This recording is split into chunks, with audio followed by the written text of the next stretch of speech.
भक्तगणों, सर्व मनोकामनाओं की पूर्ति हेतु रविवार का व्रत श्रेष्ठ है।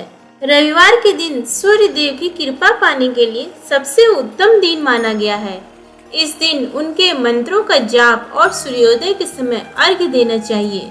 सूर्य प्रत्यक्ष देवता है, जिनका दर्शन पृथ्वी पर कहीं भी रहते हुए किया जा सकता है। सूर्य देव अपने भक्तों के सभी कष्टों को दूर करने वाले हैं। पौराणिक कथा के अनुसार प्राचीन काल में एक नगर में एक वृद्धा रहती थी। उनका नियम था कि वह हर रविवार घर आंगन गोबर से लीपकर भोजन तैयार करती और सूर्यदेव को भोग लगाकर ही भोजन करती थी। ऐसा व्रत करने से उसका घर अनेक प्रकार के धन धान्य से पूर्ण था। श्री हरि की कृपा से घर में किसी प्रकार का विघ्न या दुख नहीं था। सब प्रकार से घर में आनंद रहता था। इस तरह कुछ दिन बीत जाने पर उसकी एक पड़ोसन, जिसकी गौ का गोबर वह वृद्धा लाया करती थी, विचार करने लगी कि यह वृद्धा सर्वदा मेरी गौ का गोबर ले जाती है, इसलिए अपनी गौ को घर के भीतर बांधने लग गई। वृद्धा को गोबर ना मिलने से रविवार के दिन अपने घर को ना लीप सकी, इसलिए उसने ना तो भोजन बनाया, ना भगवान को भोग लगाया तथा स्वयं भी उसने भोजन नहीं किया। इस प्रकार उसने निराहार व्रत किया। रात्रि हो गई और वह भूखी सो गई। रात्रि में भगवान ने उसे स्वप्न दिया और भोजन न बनाने तथा लगाने का कारण पूछा। वृद्धा ने गोबर न मिलने का कारण सुनाया। तब भगवान ने कहा कि माता, हम तुमको ऐसी गौ देते हैं जिससे सभी इच्छाएं पूर्ण होती हैं, क्योंकि तुम हमेशा रविवार को गौ के गोबर से लीपकर भोजन बनाकर मेरा भोग लगाकर खुद भोजन करती हो। इससे मैं खुश होकर तुमको वरदान देता हूँ।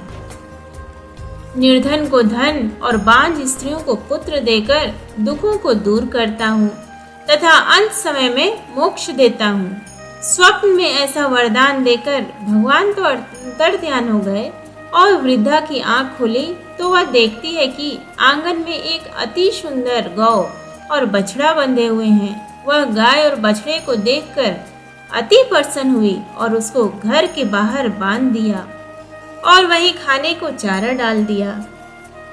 जब उसकी पड़ोसन वृद्धा ने घर के बाहर एक अति सुंदर गौ और बछड़े को देखा तो द्वेष के कारण उसका हृदय जल उठा और उसने देखा कि गाय ने सोने का गोबर किया है, तो वह उस गाय का गोबर ले गई और अपनी गाय का गोबर उसकी जगह रख गई। वह नित्य प्रति ऐसा ही करती रही और सीधी सीधी वृद्धा को इसकी खबर नहीं होने दी। तब सर्वव्यापी ईश्वर ने सोचा कि चालाक पड़ोसन के कर्म से वृद्धा ठगी जा रही है, तो ईश्वर ने संध्या के समय अपनी माया से बड़े जोर की आंधी चला दी। वृद्धा ने आंधी के भय से अपनी गौ को भीतर बांध लिया। प्रातःकाल जब वृद्धा ने देखा कि गौ ने सोने का गोबर दिया तो उसके आश्चर्य की सीमा न रही और वह प्रतिदिन गौ को घर के भीतर ही बांधने लगी।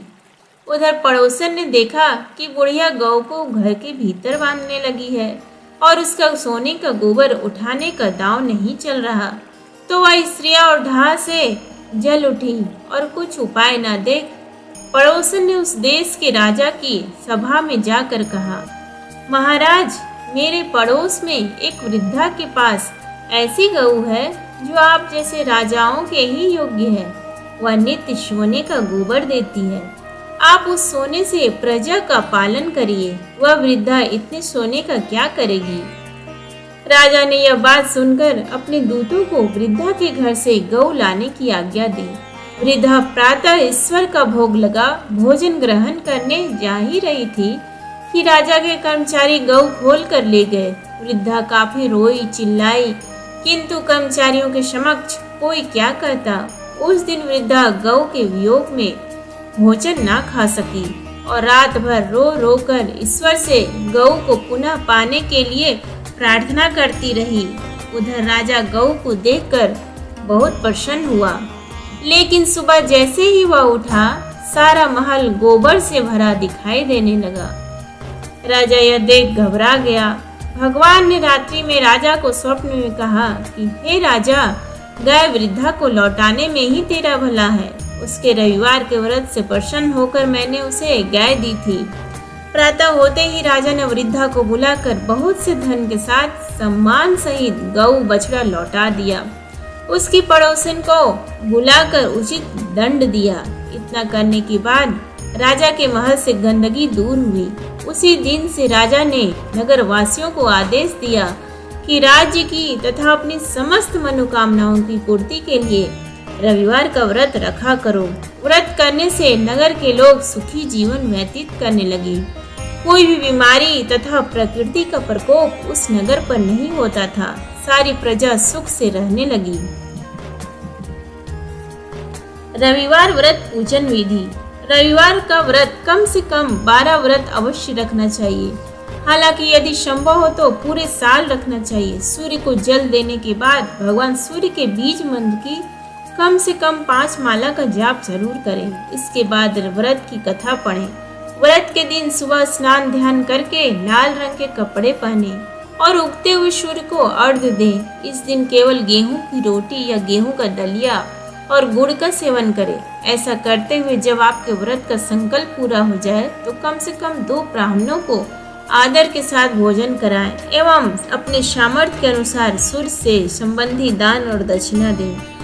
आशा करती हूँ कि आपको हमारा आज का ये वीडियो पसंद आया है तो प्लीज़ वीडियो को लाइक और शेयर करें और चैनल को सब्सक्राइब करें। धन्यवाद।